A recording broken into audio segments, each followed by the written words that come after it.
Queridos, a paz do Senhor. Pega a sua Bíblia, por gentileza. Abra comigo no Evangelho de Jesus Cristo, segundo escreveu o evangelista Lucas, capítulo de número 9. Vamos ler a partir do versículo de número 28. Evangelho segundo o evangelista Lucas, capítulo 9, a partir do versículo de número 28. Acompanhe comigo essa leitura maravilhosa, que diz assim: E aconteceu que, quase 8 dias depois dessas palavras, tomou consigo a Pedro, a João e a Tiago, e subiu ao monte a orar. E, estando ele orando, transfigurou-se a aparência do seu rosto, e as suas vestes ficaram brancas e muito resplandecentes. E eis que estavam falando com ele 2 varões, que eram Moisés e Elias, os quais apareceram com glória e falavam da sua morte, a qual havia de cumprir-se em Jerusalém. E Pedro e os que estavam com ele estavam carregados de sono, e quando despertaram, viram a sua glória e aqueles 2 varões que estavam com ele. E aconteceu que, quando eles se apartaram dele, disse Pedro a Jesus: Mestre, bom é que nós estejamos aqui e façamos 3 tendas, uma para ti, uma para Moisés e uma para Elias, não sabendo o que dizia. E dizendo ele isso, veio uma nuvem que os cobriu com a sua sombra, e estando eles na nuvem, temeram. E saiu da nuvem uma voz que dizia: Este é o meu filho amado, a ele ouvi. E tendo soado aquela voz, Jesus foi achado só. E eles calaram-se e por aqueles dias não contaram a ninguém nada do que tinham visto. Amém, queridos? Sentem-se adorando a Deus, glorificando o nome do Senhor. Que bom, irmãos, estar aqui com vocês. Olhe, vou falar algo de todo o coração. Como vocês são bonitos. Como vocês adoram a Deus de uma forma bonita. Eu já chorei tanto que vocês não fazem ideia. Não tenho dúvida alguma que Jesus está aqui nesse lugar.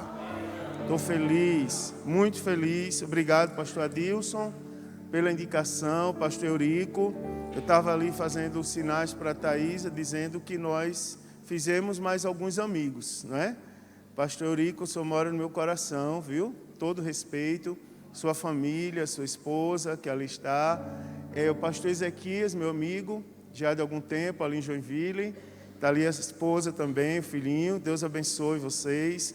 E o pastor Adilson, em particular, a gente é fã dele, né? E eu vou confessar uma coisa ao senhor. Eu estava ali chorando porque cada vez que eu saio para pregar, eu já passei por muitos lugares pregando e falando de discipulado e outros assuntos. E cada lugar que eu saio para pregar, eu choro muito. Primeira vez que eu vou. Eu estava olhando para o senhor ali, quando eu cheguei, o senhor veio caminhando daqui para lá. Eu sou bom de memorizar algumas coisas. Eu estava olhando aqui, passando em revista os irmãos, e eu estava identificando, eu sou capaz de dizer os irmãos que estavam no seminário ontem. E o lugar onde eles estavam. Não me desafie que eu já começo a falar. E eu estava lembrando, quando olhei para o senhor, a primeira vez que eu vi adorando a Deus, lá na Assembleia de Deus em Florianópolis, na capital, no Elades.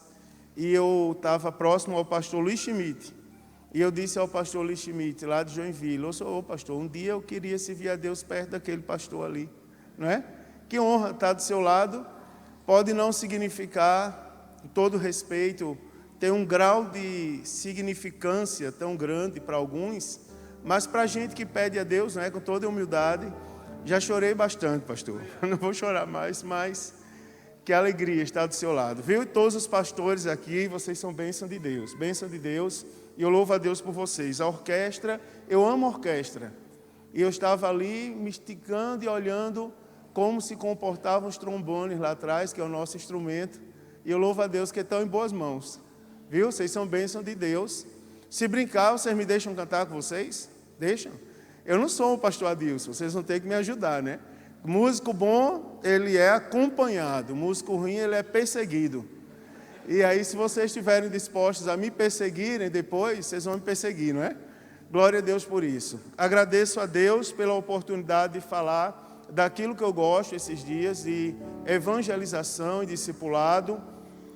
E eu fico sempre com o coração apertado, porque como todo professor que se preze, eu gostaria de ter falado tudo. Mas para eu falar tudo, precisaria de muito tempo. E eu fiquei feliz quando o pastor Rico disse que eu vou voltar para dar continuidade, né? E aí a gente consegue falar mais um pouco. Amados irmãos, eu quero lembrar aos irmãos que eu acabei de ler um trecho da palavra de Deus que está no Evangelho, segundo escreveu o evangelista Lucas. E os irmãos sabem que cada livro da Bíblia, ele foi escrito com uma finalidade específica. Lógico que o tema principal de todos eles é Jesus Cristo. Mas cada um escrito num determinado tempo, cada um escrito com uma finalidade em determinado momento histórico. E como o assunto é discipulado, eu separei um trecho da palavra de Deus que está escrito num grande manual de discipulado entre os evangelhos, que é o Evangelho segundo escreveu Lucas. Porque se nós formos observar, como os irmãos já sabem, eu sei que vocês já sabem, e aí eu não vou me deter tanto a introdução do livro, mas o Evangelho segundo Lucas, ele foi escrito para o novo convertido, que a Bíblia identifica como o excelentíssimo Teófilo. Lucas escreveu com base numa grande pesquisa histórica que ele fez, e ele endereçou a Teófilo e disse: olha, para que você tenha certeza das coisas que você já ouviu falar. Então ele escreveu para Teófilo para que ele tenha certeza, para que ele firmasse os pés na rocha dos acontecimentos e palavras que tinham historicamente acabado de acontecer no meio deles. Lucas, ele escreve esse livro como o primeiro capítulo de uma grande obra que ele escreveu. Sabendo os irmãos que o segundo capítulo é o livro dos Atos dos Apóstolos. E aqui, irmãos, o evangelista Lucas, ele se destaca dos demais pela riqueza de detalhes das suas narrativas. Essa narrativa aqui que eu acabei de ler, ela se encontra nos 3 primeiros evangelhos, conforme a ordem da nossa Bíblia Sagrada. Mas eu escolhi o evangelista Lucas por ser um discipulador e também pela riqueza de detalhes do texto que ele traz. E eu perguntei ao pastor Ezequias ali, eu disse: pastor, eu dou continuidade ao seminário ou eu prego essa noite? Ele disse: faça o que Deus colocar no seu coração. Então eu vou tentar fazer as duas coisas. E começando agora, de fato, a pregar a palavra de Deus, é aqui que eu quero começar. O capítulo de número 9 é um capítulo onde Jesus Cristo discipula na teoria e na prática. Porque se nós olharmos o início do capítulo 9, há um diálogo de Jesus com seus discípulos, quando ele chama os seus discípulos à parte para orar. Ele chama a parte e ele diz assim: olha, o que é que estão falando a respeito de mim? E os discípulos falam que é a reencarnação de Elias, que é a reencarnação de João Batista. E se nós lermos o mesmo texto no Evangelho segundo Marcos, ele vai citar inclusive a reencarnação do profeta Jeremias.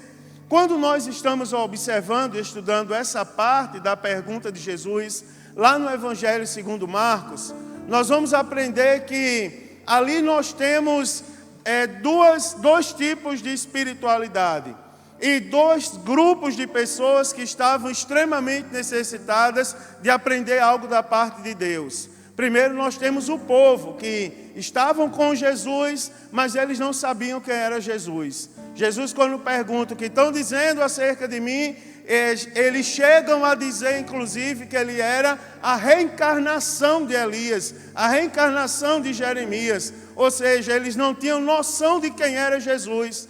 E a mesma Bíblia diz que o apóstolo Pedro, ele se coloca agora e Jesus diz: o que você diz que eu sou? Tu és o Filho de Deus, do Deus Altíssimo. Jesus dá uma lição no apóstolo Pedro. Aqui vem Jesus discipulando os seus apóstolos. Quando ele diz, olha, não foi a carne nem o sangue quem te revelou, mas foi Deus quem te revelou.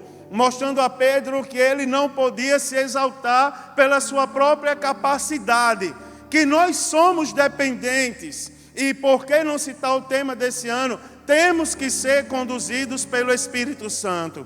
Mas a mesma Bíblia relata o apóstolo Pedro, logo após ter a capacidade de discernir, de falar uma coisa boa sobre Jesus, agora cair num certo deslize. Porque a Bíblia diz que Jesus começa a falar do plano de Deus na sua vida, e o apóstolo Pedro chega a querer repreender o próprio Jesus, a ponto de Jesus olhar para ele e dizer, olha, aparta-te dele, Satanás. O mesmo Pedro que recebeu o elogio de Cristo, porque o Evangelho chega a dizer, tu és Pedro e sobre esta pedra edificarei a minha igreja e as portas do inferno não prevalecerão contra ela. Ele agora é repreendido por Jesus. Então nós temos dois tipos aqui de espiritualidade. Daqueles que não sabiam discernir quem era Jesus e daquele que teve condições de discernir, mas ao mesmo tempo tinha algo mais a aprender, porque ele acaba de entregar o seu coração a Satanás. Amados irmãos, agora nós temos que depois disso, é tanto que o texto começa quase 8 dias depois, Jesus decide colocar em prática tudo que ele ensinou. O discipulado é isso, nós ensinamos a Bíblia, nós investimos o nosso tempo em formar discípulos e depois nós vamos para a prática, vamos praticar, vamos executar, vamos levantar do banco. Talvez eu fosse muito ousado ou não em perguntar aos irmãos e dizer assim, por que tem cadeira vazia do seu lado? Por que tem bancos vazios aqui? Essas cadeiras não foram feitas para as Bíblias se sentar. Essas cadeiras foram feitas para estarem cheios de adoradores. O culto já está bonito com os adoradores que tem. Imagine se elas estivessem todas ocupadas. É porque nós precisamos ser levados à prática. E na prática aprendermos algumas coisas sobre Jesus. Por exemplo, agora Jesus chama Pedro, Tiago e João. Vamos orar, vamos ao monte orar. E a Bíblia diz que lá no monte acontece uma coisa muito bonita. Porque aqueles discípulos que foram levados com Jesus, aqueles apóstolos, porque a Bíblia diz que da multidão de discípulos, Jesus separou 12, os quais nomeou apóstolos, e daqueles 12, Jesus agora separa 3, leva com eles, e eles têm a honra de serem convidados por Jesus para orar. Preste atenção que aqui nós temos pelo menos 3 coisas que nós precisamos analisar e aplicar na prática do discipulado, na nossa vida espiritual. Primeira coisa é que nós temos aqui 3 tipos de espiritualidade. Primeiro, a espiritualidade dos apóstolos. Como eles se comportaram quando foram chamados por Jesus lá para o monte. É porque, preste atenção, que eles lá no monte da transfiguração, eles tiveram experiências que nenhum de nós vamos ter. Eles subiram, foram convidados pelo próprio Jesus. Lá em cima, meus irmãos, eles tiveram visões maravilhosas. Você imagina que eles viram o Cristo glorificado. Eles viram Cristo como de fato Ele é.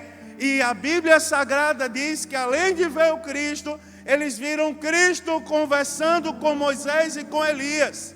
Às vezes eu paro e eu fico pensando na vida de Moisés. Eu gosto muito de ler a Bíblia.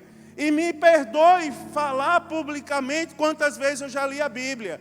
Mas eu já li 46 vezes.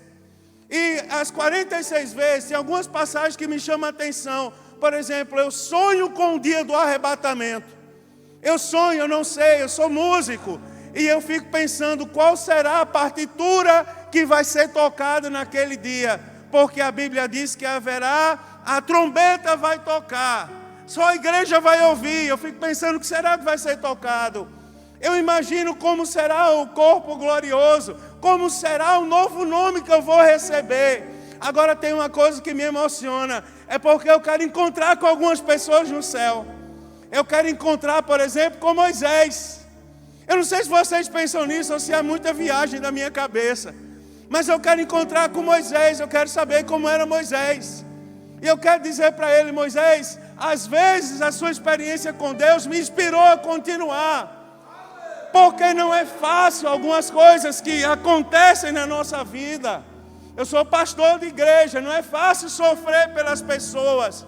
E às vezes quando eu me deparo no deserto e olho para um lado e para o outro e tenho que recorrer a Deus, eu lembro o que será que dizia Moisés. Porque a Bíblia diz que nunca se levantou um homem tão próximo a Deus como foi Moisés. Você imagina Deus olhando para Moisés: Moisés, vou te dar um canto, dá para os levitas, para eles cantarem, para quando o povo entrar na terra que mana leite e mel, eles cantarem e eles não esquecerem quem colocou eles lá. Eles lembrarem que quem colocou eles lá foi Deus. E eu imagino, irmão, que coisa maravilhosa foi a visão dos discípulos. Viram Cristo glorificado, viram Jesus conversando com Moisés e Elias. Há pouco tempo disseram que ele era a reencarnação deles. Agora eles viram que não era, ele era o Cristo. E ele estava conversando com eles. Vocês imaginam que eles tiveram a experiência de ver uma nuvem fazendo sombra sobre eles, e uma voz bradando do céu, dizendo: este é o meu filho, obedecei ele, dá ouvidos a ele. Você imagina que eu estou falando com pessoas que tiveram experiências maravilhosas com Cristo. Irmãos, eu uma vez estava pregando na minha igreja, eu disse: irmãos, vocês sabiam que não é qualquer pessoa que está preparada para ter experiência com Cristo? Imagine aí, às vezes eu fico olhando, eu sou pentecostal, meu pastor, o senhor sabe disso. Às vezes eu dou uns pulos. Eita, como é bom fazer isso. Mas eu disse assim aos irmãos: sabia que nem todo mundo está preparado para ver anjo? Sabia que tem muita gente que se um anjo aparecer, por exemplo, para ele de noite, imagina, você acordar de noite, tá aquele ser luminoso batendo as asas. Sabia que tem gente que vai infartar e vai morrer ali mesmo. Sabia que tem gente que vai gritar, sair correndo desesperado: socorro, tem um bicho dentro do meu quarto. Não é? É verdade, não é todo mundo que está preparado, não. Mas Jesus essa noite nos chamou para ter experiências maravilhosas com Ele. Jesus nos chamou porque as pessoas lá fora não estão preparadas, mas o nosso coração essa noite está sendo preparado neste lugar, irmão, para a gente ver o Cristo glorificado, para a gente ver anjos se for necessário. Agora tem uma coisa aqui no texto que me chama a atenção, é porque, preste atenção, que eles não estavam preparados para ter aquela experiência. A primeira coisa é o posicionamento de Pedro, Tiago e João. Estavam no monte tendo experiências maravilhosas, mas vocês sabiam, eles não estavam preparados para ter aquela experiência. Estavam lá, vocês imaginam que enquanto Jesus orava e era glorificado e conversava com Moisés e Elias, aí nós tínhamos os discípulos com sono. O texto diz que eles estavam com sono. Ou seja, eles estavam lá. O que dá prazer em Jesus, nos servos de Deus dá sono. Você imagina, irmão, que situação terrível nós analisarmos isso agora. E quer ver o que mais? Eu vou falar uma coisa para os irmãos. É porque, coincidência ou não, mas se está na Bíblia e não é coincidência, tem um objetivo, um propósito de Deus. É que eu estou falando de 3 gerações de extrema incredulidade. A geração de Moisés não foi fácil. A geração do profeta Elias não foi fácil. A geração dos discípulos não era fácil.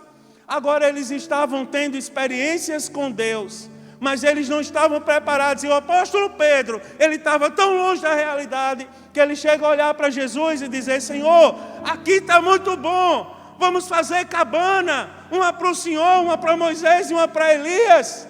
Ele não sabia, irmão, ele não tinha se tocado ainda, que o plano de Deus não era que ele tivesse em cabanas. O plano de Deus era que ele se levantasse e fizesse discípulo de todas as nações. Aí eu quero perguntar, meu irmão, cadê o irmão desses bancos vazios? A responsabilidade é nossa, estamos tendo uma experiência extraordinária. Às vezes a gente lança isso nas costas dos nossos líderes. Já falaram para mim: pastor, o senhor é obreiro integrado à obra, então é obrigação do senhor visitar, fazer discípulos, tal. Eu sei disso, filho, eu sei disso. É minha obrigação e graças a Deus eu cumpro muito bem, durmo muito pouco, por sinal. fazendo isso todos os dias, todas as horas. Agora eu quero perguntar, e você? O que você tem feito para o irmão estar aí do seu lado? Os discípulos foram chamados. Agora tem um detalhe, irmãos, é porque o texto, não vou falar, vocês já entenderam o que eu quero dizer, porque agora eu quero chamar a sua atenção para outra coisa, e aguarda aí, que eu vou chegar no objetivo ainda não cheguei. É porque agora, se nós analisamos o posicionamento de quem estava com Cristo, estavam tendo experiências, mas eles não tinham conhecimento do que estava acontecendo. Tem uma coisa interessante aqui, é porque o texto vai dizer que quando aquela voz bradou do céu, e aliás, quando aquela nuvem envolveram eles, aí a Bíblia diz que eles temeram. Você imagina que tem a diferença entre o medo e o temor, não é? O medo é aquela situação de pânico, não é? Aquela situação de desespero. E o temor, ele vem quando está atrelado à reverência, à adoração. Quer ver uma coisa? Esse lugar está tomado pela glória de Deus. E neste lugar eu vou profetizar olhando para vocês, nos olhos de vocês. Nesse lugar, essa noite, Jesus está abrindo portas. Nesse lugar, essa noite, Jesus está cumprindo promessas na vida de pessoas que vieram adorar. Agora você precisa entender o que está acontecendo aqui. Segunda coisa, eu vou falar dos que entendem. Eu vou falar agora dos que entendem, mas não têm experiência com Deus. Porque a mesma passagem vai dizer que os que ficaram lá embaixo, só subiu com Jesus, Pedro, Tiago e João, e os demais ficaram lá embaixo, discutindo com os publicanos. A Bíblia diz que eles ficaram debatendo, brigando por causa do Evangelho, por causa de Cristo, o Reino de Deus, debatendo. Agora eles não tinham experiências com Deus, faltavam experiências para Ele. Você vê que essa noite nós estamos sendo convidados a uma situação de equilíbrio. Porque de um lado eu tinha pessoas que estavam tendo experiências, mas não tinham conhecimento, estavam com sono em meio à adoração. Estavam, irmãos, desesperados, sem saber o que fazer. Não é? Enquanto Cristo estava orando, sendo glorificado, eles estavam completamente longe da realidade. Agora eu tenho os que estavam lá embaixo. Tá? Se estavam debatendo é porque tinham conhecimento, mas eles não tinham experiência. Porque depois disso aqui, eles precisavam de experiência com Jesus. Ou seja, eles precisavam ser discipulados. Eles subiram uns lá e viram que a experiência é boa, o movimento é bom, mas cadê o entendimento do que está acontecendo? Agora ficaram uns lá, tinham conhecimento, mas precisavam ser conduzidos pelo Espírito Santo. Porque a Bíblia diz que veio um pai, e o pai tinha um jovem lunático que a Bíblia diz que o demônio tomava ele a ponto dele espumar. E a Bíblia diz que o pai correu onde estava Jesus e disse assim: Senhor, eu pedi para os teus discípulos expulsar, mas eles não foram capazes. E esse jovem aqui não era qualquer demônio que se apoderava dele. Você imagina que, eu não gosto de falar grego, mas do original, esse rapaz, esse jovem aqui, é brefós. Ou seja, ele era desde a infância, ele era possesso desde a infância. Você imagina aí uma criança possessa. Você consegue imaginar uma criança possessa? Você consegue imaginar uma criança endemoniada? Era esse rapaz aqui, era endemoniado, desde a sua infância. E os discípulos que estavam lá embaixo, eles não foram capazes de expulsar. Jesus chega para eles e diz assim: ó geração incrédula e perversa, até quando estarei ainda convosco e vós sofrerei? Vocês precisam ter experiências com Deus. Quer ver uma coisa, irmão? Isso é tão importante. Você já viu uma pessoa quando vem para a igreja que ela não sabe nada da igreja? Alguém precisa dizer para ela o que é a igreja, alguém precisa integrá-la à igreja. E a igreja não é a integração. Eu já ouvi algumas pessoas falando sobre integração, e elas cometem o erro de dizer: integrar é você colocar um violão no pescoço dele e dizer: vai lá tocar, você sabe tocar violão. Isso também é um tipo de integração, mas tem outras. Por exemplo, uma pessoa que vem para a igreja, ela precisa saber o que é adorar, se entregar por completo. Eu sou um bom observador e eu olhava a face de algumas pessoas, E eu vi algumas pessoas como que rindo na hora da adoração o tempo todo. Rindo como que para o nada. E eu pensava comigo, aqueles são os adoradores, eles estão adorando. Mas outros precisam entender o que é adorar. Alguém precisa dizer para ele o que é adorar. Sabia quando a gente vem para a igreja, a gente não sabe nem por que dar a paz do Senhor? Eu cheguei num lugar que um rapaz veio dar a paz do Senhor para mim, ele chegou e ele falou assim, ô pastor, paz do Senhor, eu disse, paz do Senhor. E como eu fui líder de jovens muitos anos, aí ele chegou para mim e veio me cumprimentar, mas era uma paz do Senhor tão moderna. Eu não sei se eu posso pegar, vem cá meu pastor Ezequiel, não, o senhor é o dirigente da sede, não vou chamar o senhor, meu pastor Eurico, vem aqui. Não, eu vou deixar o senhor quieto. Mas o rapaz chegou para mim e ele disse assim, ô pai do Senhor, meu pastor, eu disse, pai do Senhor, e ele fez assim, ó, pá, aí fez assim, fez assim, fez assim, e fez assim, bate aqui no cotovelo, fez assim, e fez assim, e fez assim, com o outro pé, e eu disse, e eu fiz também, eu digo, eita Jesus, o que é isso? E eu disse para ele, mesmo que pai do Senhor moderno, vem cá meu pastor, que eu vou falar o significado. Eu disse, o que significa isso? Ele disse, somos amigos, irmãos em Cristo, não é? Para o que der e vier, estamos juntos na caminhada, conte comigo, não é? E todos os nossos passos serão juntos para a glória de Deus. Eu digo, eita Jesus, é um texto complexo de entender. Eu disse, quem lhe ensinou essa paz do Senhor tão moderna? E ele disse assim, pastor, a gente precisa, eu deduzi que é assim a paz do Senhor. Alguém precisava chegar para ele e dizer, como saudar com a paz do Senhor? O significado da paz do Senhor é uma coisa engraçada, inusitada, me perdoe, meu pastor, usar o Senhor, mas uma coisa inusitada.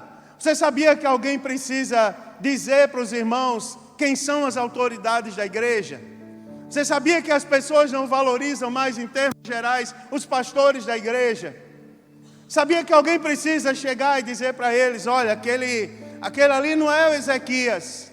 Eu cheguei num lugar e eu falei aqui, pastor Ezequias, me perdoe dizer, mas eu vou voltar para cá, para os que não sabiam de nada. Mas as pessoas olharam e disseram assim, eu não sei se foi aqui que eu disse, mas alguém olhou e disse assim, pastor, quinta-feira o bagulho foi muito louco. E eu fiquei pensando, ouvindo aquilo, eu disse, qual será o significado do bagulho louco? E fiquei pensando e forçando, até que eu não me contentei. Ele disse, ainda salvou 2 almas para Jesus. Eu disse, o que é o bagulho louco? Ele disse assim, não, o bagulho foi o culto de quinta-feira. Eu disse, misericórdia, Jesus. O culto da sua igreja é o bagulho? Não é, meu irmão? Já pensou? Alguém precisa explicar àquela pessoa o que é cultuar a Deus. Alguém precisa fazer ela entender o significado de estar na presença de Jesus Cristo. Jesus disse, em meu nome expulsareis demônio.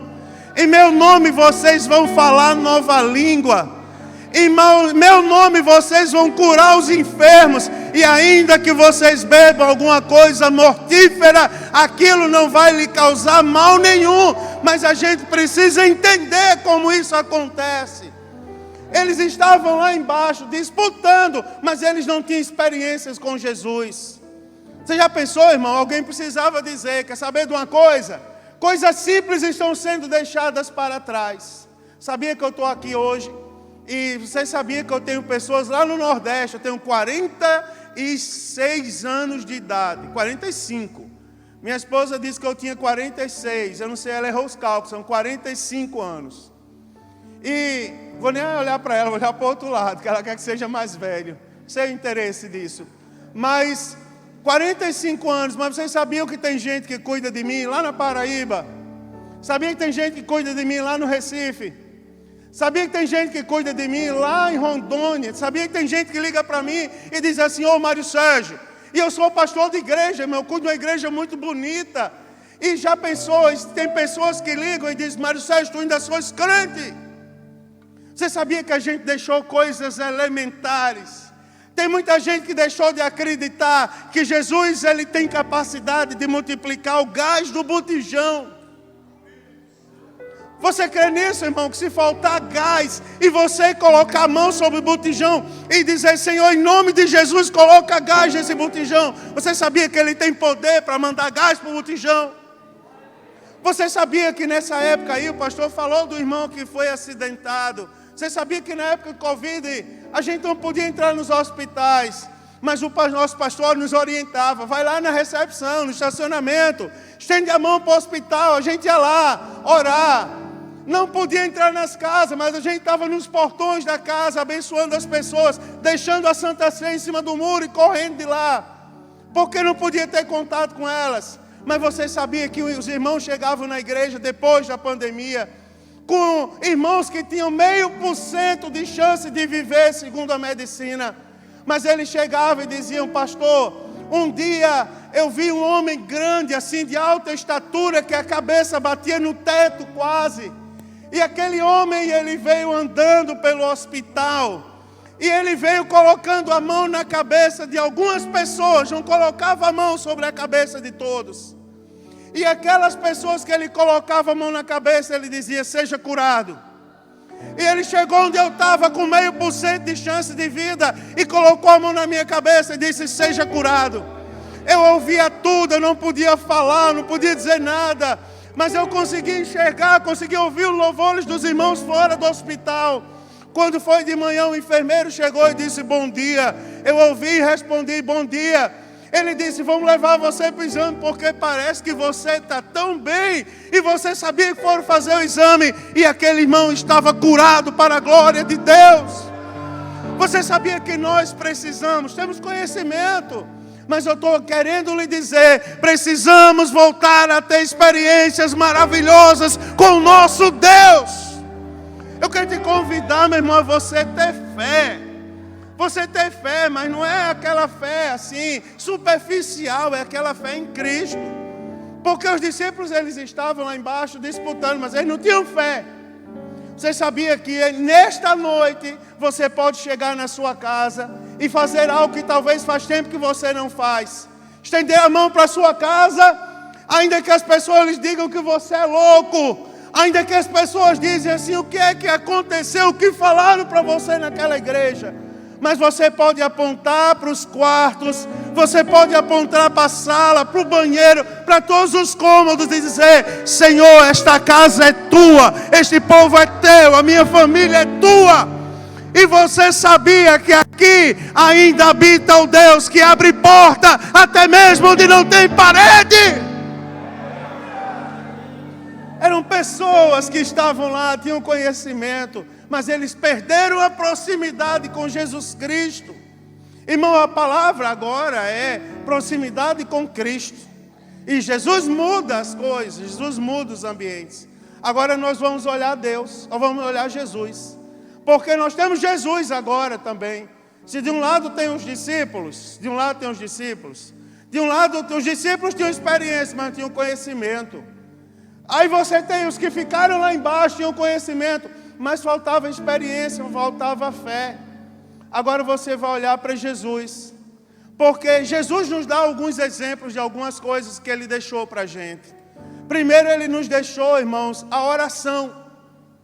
Olha para Jesus e você vai ver que Jesus, aconteceu que quase 8 dias depois, Ele subiu ao monte e a Bíblia diz que Ele tomou consigo Pedro, Tiago e João e Ele subiu ao monte para orar. Preste atenção a uma coisa que acontece quando nós oramos. Agora, como o senhor sabe, o pastor Sérgio me confiou lá em Joinville a responsabilidade sobre o Ministério Caialfa. O Ministério Caialfa é um ministério estudantil. A gente cuida dos nossos jovens e adolescentes nas escolas e universidades. Eles vão para lá e agora eu digo aos pais: só me ajudem em oração, porque lá nós vamos cuidar dos filhos de vocês. E quer ver uma coisa? Quando assumi o Ministério Caialfa, era uma burocracia tão grande. Leva lá uma autorização para os pais, para os diretores, para os alunos. Não, para tudo isso, rapaz. Jesus não precisa disso, não. Quer ver uma coisa, irmão? Eu vou falar uma coisa para você. Uma oração muda o ambiente. Uma oração muda as coisas. Vocês imaginam que não vai acontecer quando um estudante orar dentro de uma escola. Porque a gente às vezes tem a ideia de dizer assim, não, esses meninos aí, ó, estava vendo vocês adorarem agora há pouco. Mas eu estava olhando vocês, observando todos vocês mais jovens, a maneira como vocês adoravam. Vocês imaginam, pensam que eles não são crentes, mas sabia que eles são crentes na escola? E eu disse para os adolescentes, uma grande reunião, eu quero que vocês se juntem na hora do intervalo e façam uma oração. E eu tive notícia, uma diretora ligou para mim e disse assim, ô pastor, aconteceu uma coisa terrível aqui na escola. Eu disse, o que foi, filha? Ela disse, eu vou lhe dizer. Aconteceu uma coisa terrível aqui, uma professora começou a gritar dentro da escola. Não vou traçar o perfil dela aqui, que não importa agora, mas ela começou a gritar. E seguraram ela de um lado para o outro, e os homens não conseguiam segurá-la. Ligaram para o SAMU, ligaram não sei para quem. Aí ela diz, de repente passou um adolescentezinho da igreja na porta. E passou, olhou, voltou, deu 2 passos para trás. E disse assim, solta ela. E disseram assim, solta ela por quê, menino? Solta ela, que eu sei o que ela tem. Ele disse, não quiseram soltar, mas lá onde ele estava, ele estendeu a mãozinha e disse, sai em nome de Jesus. Sabe o que aconteceu? A professora caiu no chão, estava endemoniada, foi liberta.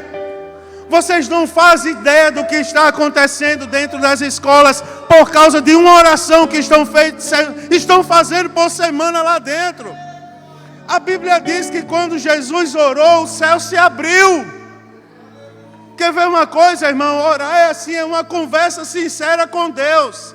Se chegou alguém aqui que não consegue mais orar, hoje você chega em casa e começa a falar sinceramente, Senhor, eu não tenho força para falar palavras bonitas, mas eu aprendi no culto hoje que para falar com o Senhor não precisa de palavras bonitas, basta rasgar o coração.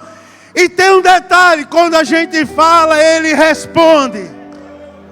Tem um detalhe aqui, porque o céu se abriu. A Bíblia Sagrada vai dizer que quando Jesus orou, aí a Bíblia diz aqui que ele foi preparado para o que estava para acontecer. Porque a Bíblia diz que ele falando com Moisés e Elias, ele falava acerca da sua morte que haveria de se cumprir em Jerusalém. Quando a gente ora, Jesus prepara caminhos. Quando a gente ora, Jesus antecipa as coisas. Eu não sei se você já orou essa noite, mas se você não orou, você pode, agora onde você está, dizer para Jesus, Senhor, o Senhor sabe que eu estou aqui. O Senhor sabe do que eu preciso, sabe qual é o meu sonho. Pode dizer a Ele todos os nomes que você quer dizer essa noite, porque Ele está ouvindo essa noite, todos os nomes que você está aqui para dizer para Ele. A voz tem um detalhe, Ele prepara para o que vai acontecer. Não se preocupe, eu vou adiante de ti. Endireitando os caminhos, quebra o arco, corta a lança, queima os carros no fogo. E digo mais, aquietai-vos e sabei que eu sou Deus da tua vida.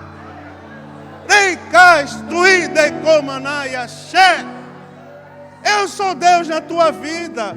Tem mais, Ele não só antecipa as coisas e prepara os caminhos, como Ele também nos protege. Você sabia que os anjos do Senhor estão acampados ao nosso redor? Você sabia que na época dos carnavais lá do Nordeste, meu pastor Adilson, só sabia que eu cheguei em lugares que tinha uma brincadeira de jogar farinha. Sempre riram de mim por causa do meu terno e minha gravata. Menino, tira esse terno e essa gravata, um sol desse, sol escaldante e tudo de terno e gravata. Eu disse, eu gosto de usar, sou crente, pronto. Um dia eu vou ser pastor de igreja, já vou ensaiando, vou usar terno e gravata. E sabia que riam tanto de mim, agora eu estava observando a brincadeira da farinha. Porque quem passava naquele lugar, eles sujavam de farinha. Aí lá vem eu com minha Bíblia, meu terno e minha gravata, passando e orando. Jesus me guarda. E eu confesso até a vocês que nessa hora, a gente lembra daquele versículo. Ainda que a minha fé fosse o tamanho do grão de uma mostarda, diria aquele monte, sai daqui para acolá. Que a nossa fé, eu vou chegar lá, vou meter farinha em mim. Mas você passa com a Bíblia e as pessoas dizem assim, baixa o som. E nesse aí ninguém mexe, porque esse aí vem trazendo a palavra de Deus. Sabe o que eu quero dizer, irmão? É porque quem ora, Jesus guarda, Jesus protege. Quem ora, Jesus cuida. Você imagina, Jesus orou. Aí a Bíblia diz que veio uma voz do céu e disse: esse é o meu filho amado. Obedecei a Ele. Você já pensou em Jesus testemunhando ao seu favor? Uma vez, quando eu estava para me formar, me perdoe que eu sou simples assim mesmo. Mas no primeiro curso da universidade que eu fiz, eu estava para me formar e eu estava encostado um dia. Eu fui humilhado. Meu trabalho final de curso era para durar 40 minutos. Durou quase 2 horas. O povo querendo encontrar uma coisa para acabar comigo. Porque eu tinha escrito João 3,16 no quadro. Os professores não gostavam de mim por isso. Saí dali, eles me massacraram, tirei a nota máxima. Mas eles me humilharam tanto que eu peguei o meu trabalho humilde ali, com tanto sacrifício. Eu enrolei assim, sabe? Dobrei debaixo do braço. E fui lá para o ponto do ônibus, me encostei. Sujei o ponto do ônibus, botei o pé na parede. Tinha um homem vendendo doce, aquele homem... E tinha um bêbado. Daí o bêbado se levantou, olhou para mim, em resumo, e ele veio apontando o dedo para mim, assim, no meu rosto. E veio botando o dedo no meu rosto, e eu, meio assim, eu dizia comigo em espírito: Senhor, segura esse homem. Porque eu já fui tão humilhado hoje. E ele é de menor estatura que eu, e eu aprendi a lançar granada lá no exército. Eu poderia pegar ele aqui, né? Mas eu disse: Jesus, guarda para eu não ter que fazer isso. E aquele homem, o homem que estava vendendo, e ele apontou assim bem pertinho de mim: Jesus, não deixa ele encostar esse dedo em mim. Mas quem ora tem resposta. Porque o homem que vendia doce disse: ei, quem você quer com esse rapaz? Você conhece ele? Ele disse: conheço. Esse rapaz aí, ele é crente. Aí ele diz: como você sabe que ele é crente? É porque por trás dele eu estou vendo uma coisa que eu só vejo na igreja dos crentes. O bêbado disse. Por trás dele tem uns homens com as espadas aí, com os escudos. E estão apontando para mim. E eu estou com medo de chegar perto dele, porque tem alguém guardando ele. Você crê que quem ora Jesus guarda? Você sabia que a palavra que você disse hoje, o Senhor está dando ordem no céu, ou quem sabe até já deu, para proteger você? Não se preocupa não. Não se preocupa não, meu irmão. Se tentaram lançar uma pedra em você, agora vão tentar derrubar a parede na tua cabeça. Mas a Bíblia está escrita para a nossa edificação, e nela está dizendo que 1000 cairão ao nosso lado, 10.000 à nossa direita, mas nós não seremos atingidos, porque conosco está o Senhor dos exércitos, que pode todas as coisas. Olhando para Jesus, a gente vê primeiro o exemplo da oração. Vou terminar, chegou o horário que os pastores me deram. Está chegando. Porque também, hoje já chegou, mas vou falar mais 2 coisas. Quer ver? Eu vou falar as 2 coisas. Primeiro, a oração. Segundo, se nós olharmos para Jesus, nós vamos ver um exemplo de obediência. Porque se lermos o versículo 44, Jesus vai dizer: ponde vós estas palavras em vossos ouvidos, porque o Filho do Homem será entregue nas mãos de homens. Espera aí. Jesus já tinha sido transfigurado no monte. Jesus desceu agora e expulsou demônios de um rapaz que era endemoniado desde a sua infância. Jesus poderia ter dito assim: peraí, não precisa mais eu ir para Jerusalém para ser crucificado. Eu vou ficar aqui está muito bom, não é?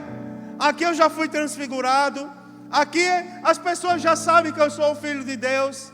Mas Jesus nos dá um exemplo de obediência. E a primeira coisa da obediência de Jesus é que Ele não mudou a sua agenda. Quer ver uma coisa, irmão? A palavra é simples e ela é objetiva essa noite ao coração de todos nós. Não mude a agenda. O que você quer dizer com isso? Não desista de ser crente. Não desista de servir a Deus. Parece que eu estou vendo essa noite pessoas que chegaram aqui e pararam de louvar a Deus. Eu não sei porquê, mas eu vou dizer uma coisa para você, meu irmão. Tira isso do teu coração, porque um dia isso vai ficar. Um dia nós seremos revestidos de um corpo glorioso. Eu vou usar uma palavra simples, deixa de besteira e volta a louvar a Deus. Não desista dos planos de Deus na sua vida. Agora vai chegar a convenção de ministros, a partir da manhã, eu vou para lá amanhã cedo. E vocês sabiam, sempre que eu chego naquela plenária ali, eu choro bastante. Porque eu lembro do dia, pastor Ezequias, que colocaram a mão na minha cabeça e me consagraram a pastor da igreja. Tu imagina eu, comedor de sarrabus, sarapatel, bague de jaca e buchada de bode. Tu imagina, irmão, não é? Que para eu me estudar, servo de Deus, eu ia no lixo pegar caderno do que o povo não queria mais. Tu imagina, porque eu não tinha dinheiro, tu imagina que eu caminhava para a universidade com fome, e aquilo apertava meu coração. E alguns dias eu fui ao círculo de oração desistir. Mas eu lembro, a última vez que eu tentei desistir, que eu cheguei no templo central de Natal, vinha descendo a rampa a irmã Ruth Leite, que eu sempre olhei as irmãs do círculo de oração como sendo bem grandes, não sei por que isso. Mas eu olho para elas, vejo elas bem grandes, às vezes é desse tamanho, mas eu vejo bem grande. A minha esposa é pequenininha assim. Mas quando começa a orar e Deus usa ela, eu vejo grandona. Irmã Ruth Leite, uma vez eu cheguei para ela, encontrei ela na rampa do templo central. E eu disse, Pai do Senhor, irmã Ruth. Ela disse, Pai do Senhor, nada. Volta lá para a universidade. No dia que eu escrevi João 3,16 num quadro, aí o professor me expulsou da Universidade Federal. E ele disse, saia daqui, porque eu não quero crente aqui. Se você quiser assistir minha disciplina, você vai assistir como um cachorro lá fora. E ele tinha um negócio que quem tirasse 10 na disciplina dele, ele rasgava o diploma. Eu saí todo empinado, não tem problema, eu vou desistir da sua disciplina. Eu me inscrevo de novo depois. Não é? Tem essa possibilidade na Universidade Federal. Fui ao círculo de oração, irmã Ruth, e disse assim, Pai do Senhor, nada, volta lá. Porque eu vi quando o homem lhe chamou de cachorro. Mas eu sou Deus na tua vida.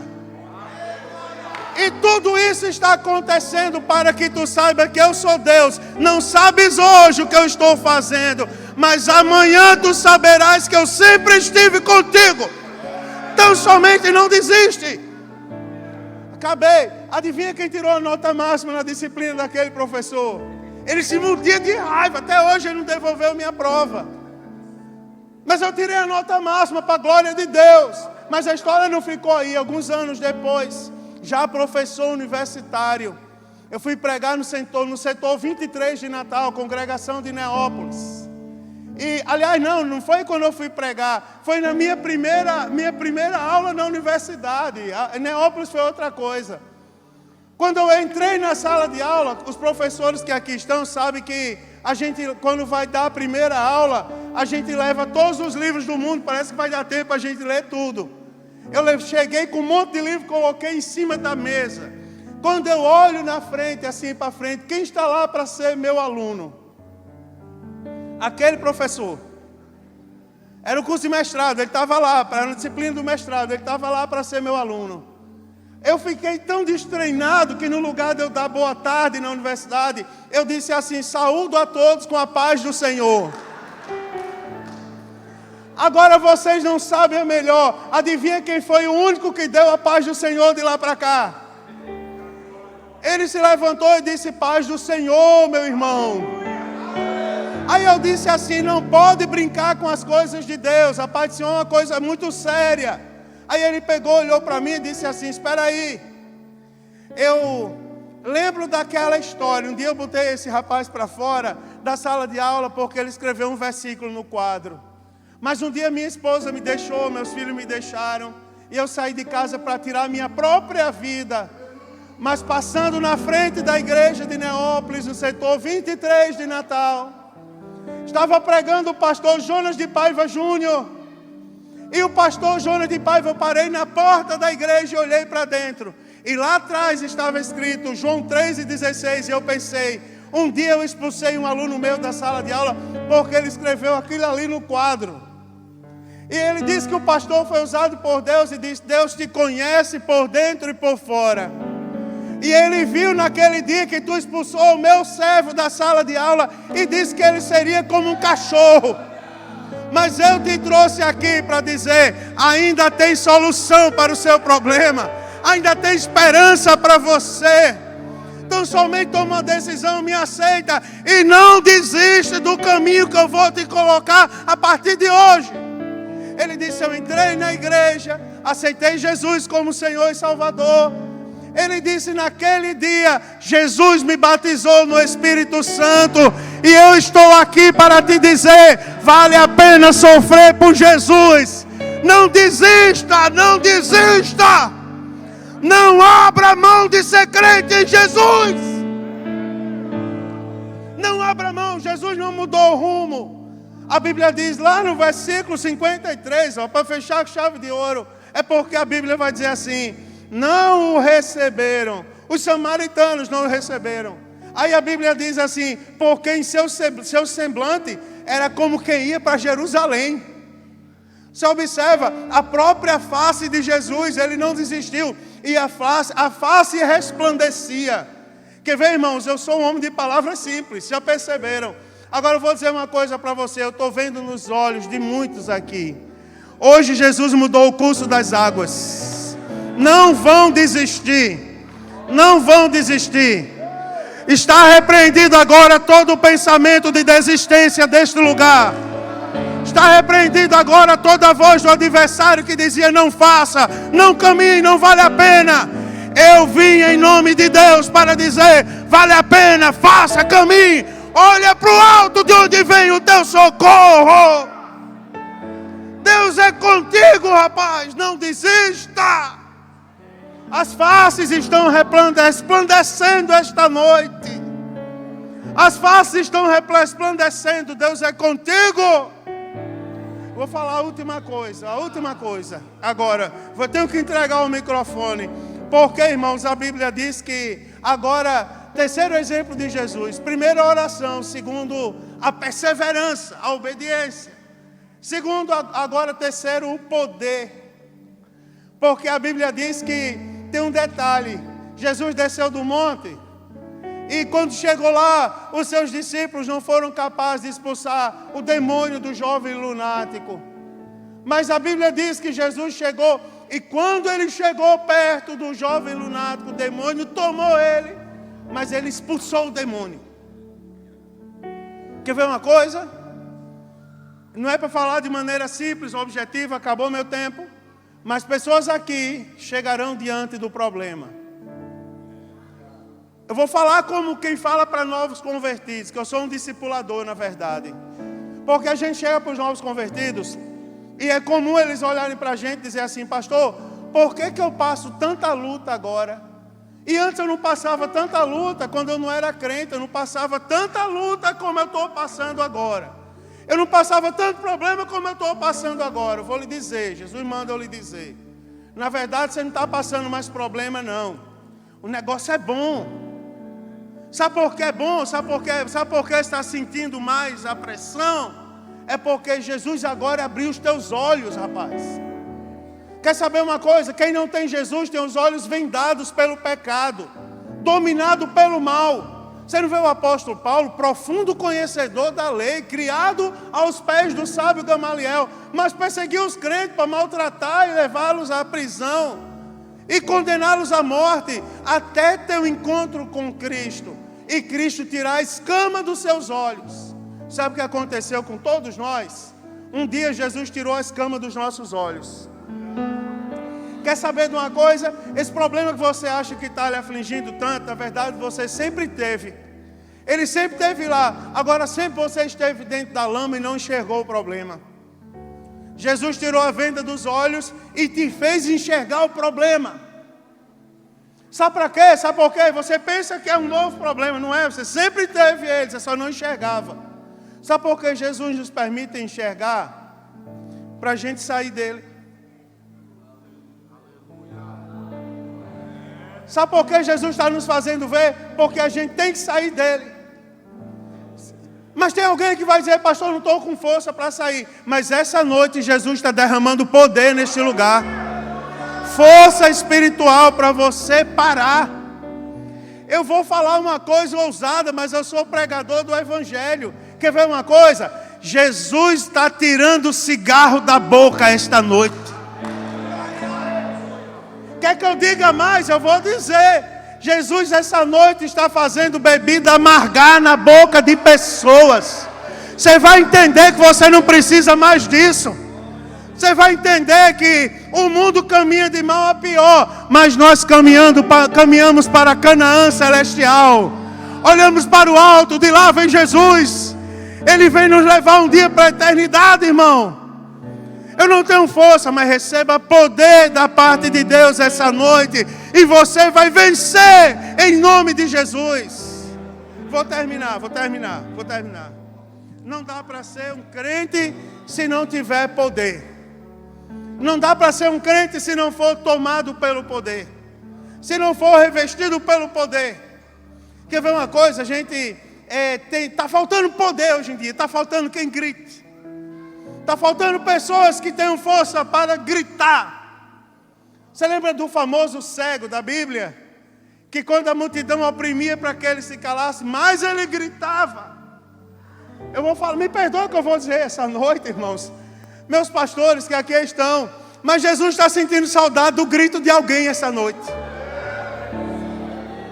Jesus está sentindo saudade. Vocês podem me ajudar agora?